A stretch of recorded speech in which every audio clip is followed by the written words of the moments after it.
It's finally time to get into the offseason for the Atlanta Braves. Been holding off as long as we can, trying to celebrate this 2021 World Series, but it's time to shift our focus, start looking at the offseason for the Atlanta Braves.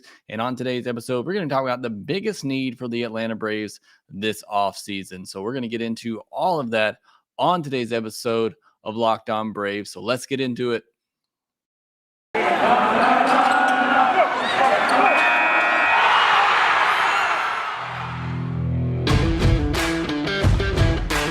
Hey, this is Stacey Gotsoulias, DC Lundberg, Ryan Finkelstein, Taylor Blake Ward, host of Locked On Yankees, Locked On Mariners, Locked On Mets, Locked On Angels, and you're listening to Locked On Braves. Locked On Braves, Locked On Braves, part of the Locked On Podcast Network.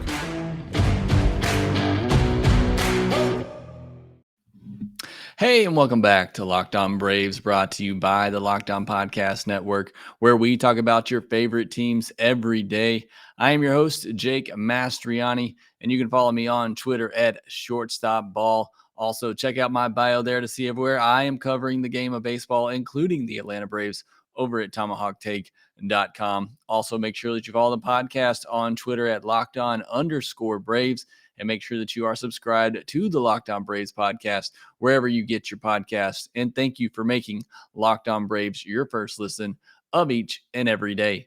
We post episodes daily, 5 days a week, Monday through Friday. So make sure that you are subscribed so that you get notified each time that we post a new episode. And on today's episode of Locked On Braves, we're going to be talking about the biggest needs for the Braves this offseason. What are the positions they need to focus on the most? Where are their primary weaknesses, and where do they need to make sure that they get improvement or get somebody this offseason so that they can go into 2022 ready to repeat as World Series champions. So before we get into the biggest needs, I thought it would be best to talk about where they don't have needs in some of the more solidified spots for the Braves. And you start behind the plate, and obviously with them re-signing Travis d'Arnaud, you feel pretty good behind the plate right now. You could potentially go out and find a backup. I would not be surprised if maybe they let William Contreras be the backup this season. I would not also be surprised if they bring somebody back like Stephen Vogt and let him be kind of that veteran backup, and let Contreras and Lingerhands continue to develop at AAA. Although I don't really know if you want those two playing together, and Shea Langeliers is definitely ready for AAA. So, I can't think you hold him back anymore. And, you can't have both of those catchers at AAA. So it's likely that Contreras gets a shot at being the backup catcher. We know Travis is not somebody that's going to catch 140 games. I think you're lucky if you get 110, 120 games out of Travis. There'll be plenty of opportunities there for William Contreras in 2021, I believe. We're going to skip over first base for now. We'll talk about that more in a minute. At second base, you're obviously locked up there for a long time with Ozzie Albies, and certainly am okay with that. And at shortstop, third base, you're locked up there as well with Dansby Swanson and Austin Riley. Now, having said that, there are some fans who maybe are looking for an upgrade at shortstop, maybe with all of the good shortstops that are available this offseason. There could be some fans looking for the Braves to make a splash there. I am not one of them. I love Dansby Swanson. I've said it before. They won the World Series. He's a guy you can win the World Series with, and they did. So I love having Dansby Swanson there, what he does. I mean, if you're not viewing him as a number one overall prospect that needs to hit third in your lineup, then I think you're very satisfied with what Dansby Swanson gives you. Yes, he has some hot and cold streaks that can be frustrating at times, but he plays solid defensively, can hit 20, 25 home runs, and hit 7th, 8th in your lineup. So I'm fine with Dansby Swanson. I think he still sticks around at shortstop for at least a couple more years before he becomes a free agent. Then you look at the outfield, and this is where things get really questionable. Right now, the only thing you can count on is Ronald Acuna Jr. in right field, and that may not even happen until mid-season. We don't know exactly when he'll be back. So, the Braves could be looking at retooling their entire outfield once again. Not a lot coming back there unless they decide to tender Adam Duvall a contract, who's in his last year of arbitration, projected to make around $9 million. So technically, he is still under contract and could be back for the Braves to play either center field or a corner outfield spot. But right now, just not a ton of options in the outfield for the Atlanta Braves. So we're definitely going to talk about some of those needs on this podcast. Looking at the pitching side of things, really set up well there right, by bringing in Charlie Morton. You kind of already bring in that veteran to go along with the young guys on the staff like Max Fried, like Ian Anderson, Kyle Wright, Kyle Muller. So there's really not a lot of need there. I could see them maybe going after another veteran on a $5 million or less type deal. Hopefully not a Drew Smiley type deal for $11 million, but I could see them doing a smaller deal, getting another veteran pitcher to help eat some innings as they transition some of these younger guys into the rotation for a full workload.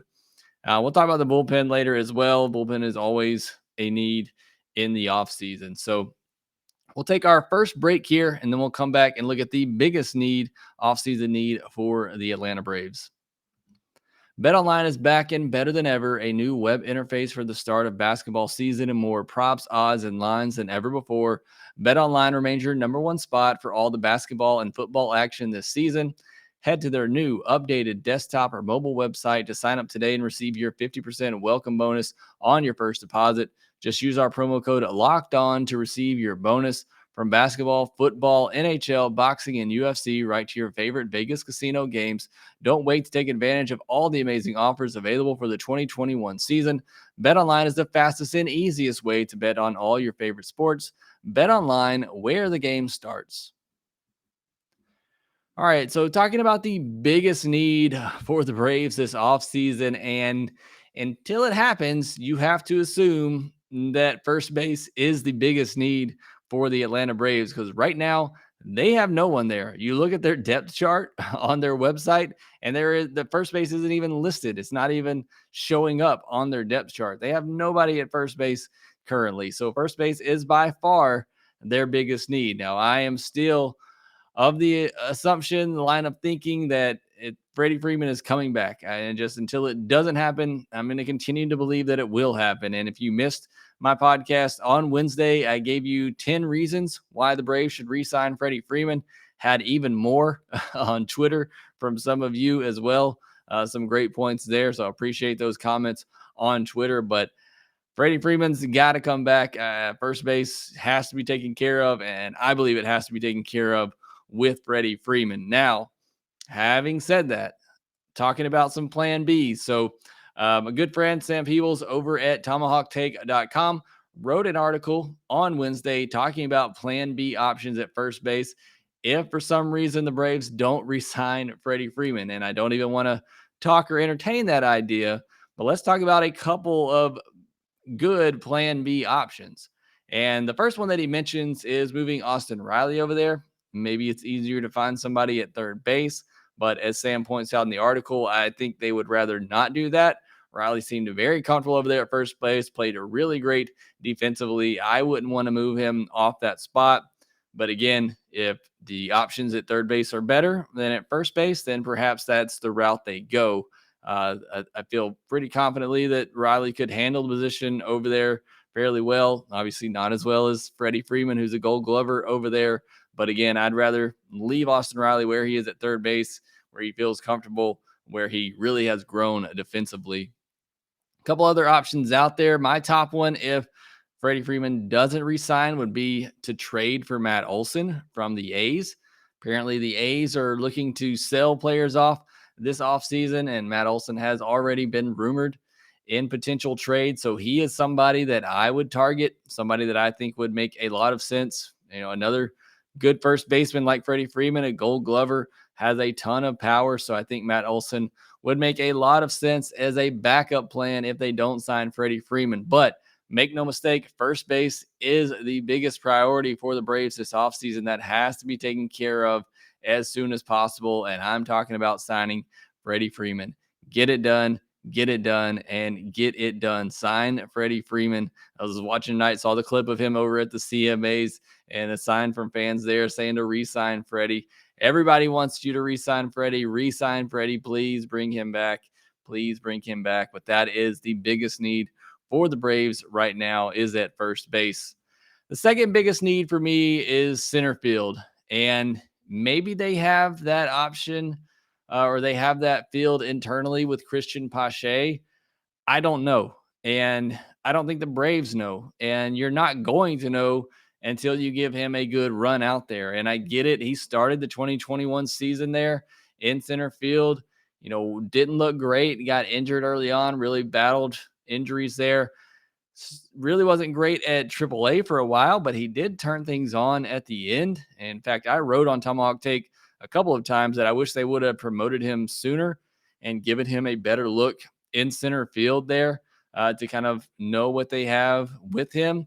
At the very least, I thought he should have been brought up early on as a defensive replacement, and I wanted him on the postseason roster as a defensive replacement. Ended up not hurting the Braves as they won the World Series, but I really just wanted to see more of him because that's going to be a big thing going into 2022. I'll say I'm going to make this prediction right now. Either Christian Pache is the starting center fielder for the Braves in 2022, or he's traded for a center fielder.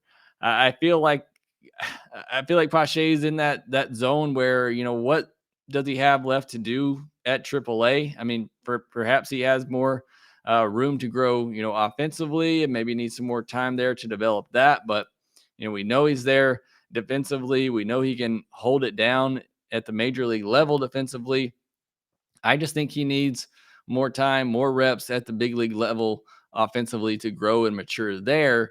Can the Braves afford him that opportunity while trying to win a division, while trying to win and repeat as World Series champions? That I don't know. And so I think it's going to be a very interesting offseason for Christian Pache and where the Braves view him or how they view him.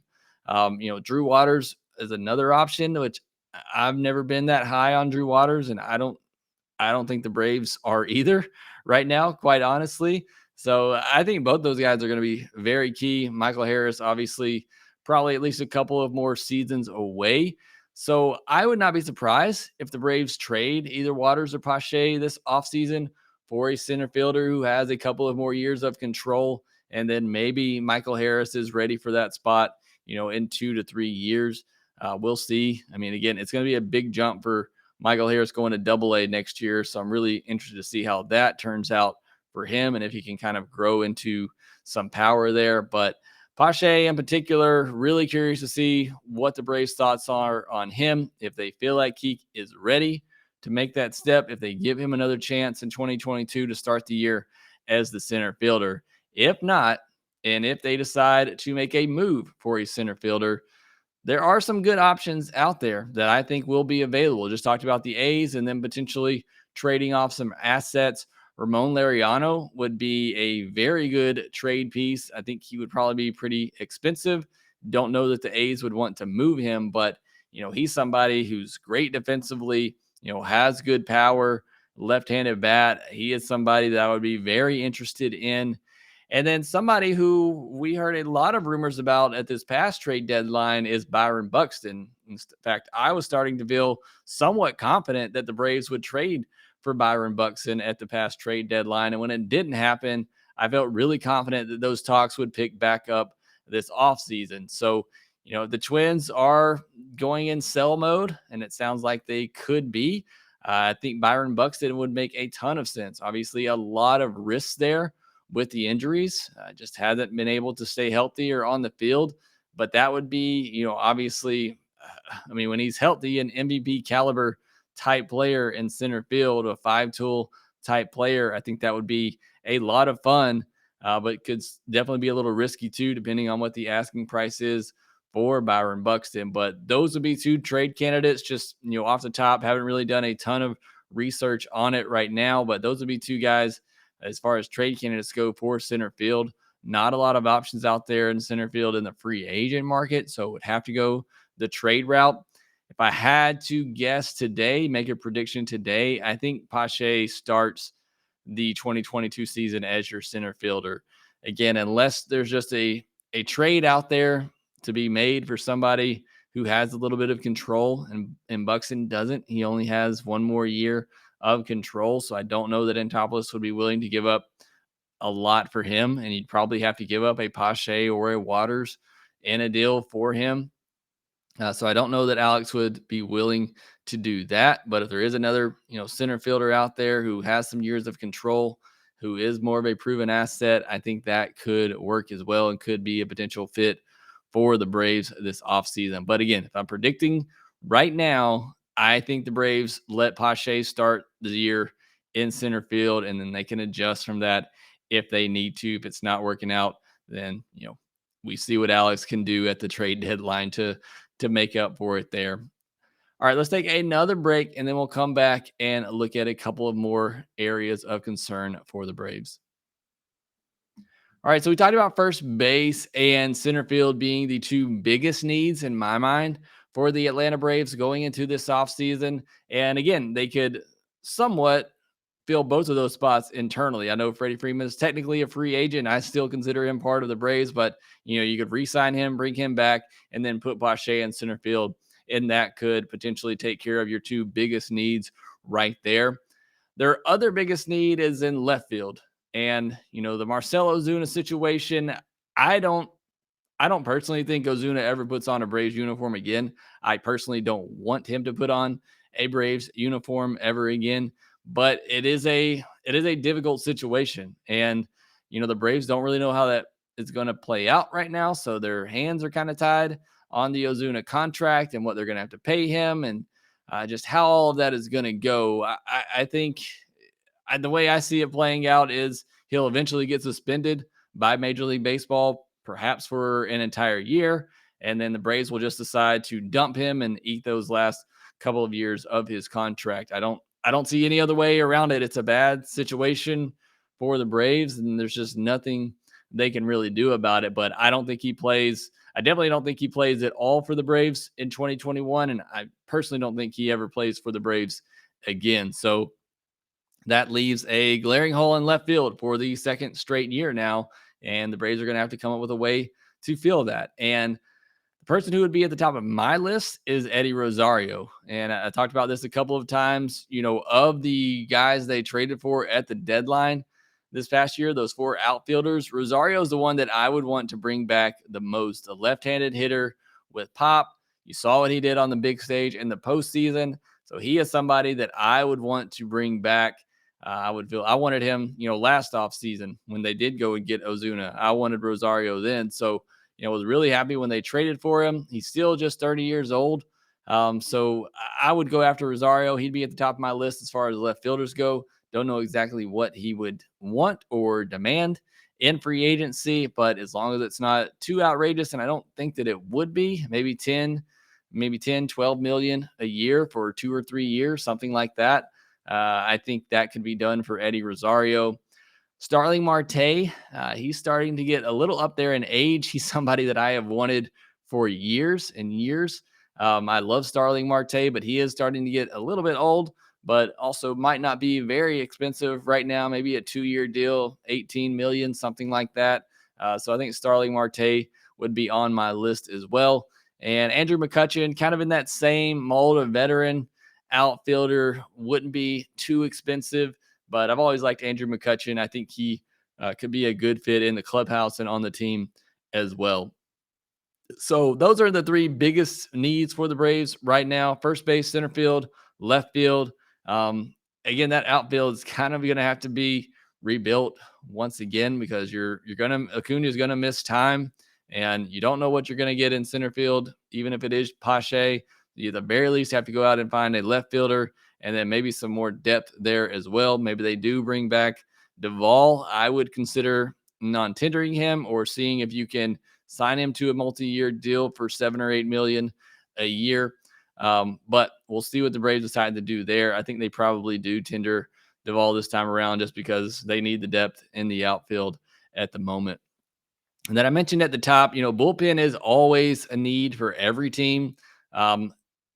I want to see Alex go out and build a bullpen in the offseason this time. Too many years, and it's worked out, so I can't really say anything against this strategy, but it is frustrating going into a season knowing that your bullpen doesn't have the depth there and then watching you blow those games early in the year when you could have spent, two, three, $4 million to get a couple of veterans in your bullpen and perhaps not lost those games early on. So I want to see Alex go out, deep in that bullpen, buy some veteran guys, on the cheap for the back of the bullpen. You still got guys under control like Smith and Matzik and Mentor and Jackson. So, I mean, you still have your core there, but I would like to see him build that depth out and get a full rotation of bullpen arms that are very capable, that are steady, that you know what you're going to get out of them. So, again, bullpen is always a need. There's going to be several guys out there. Don't have anybody in particular right now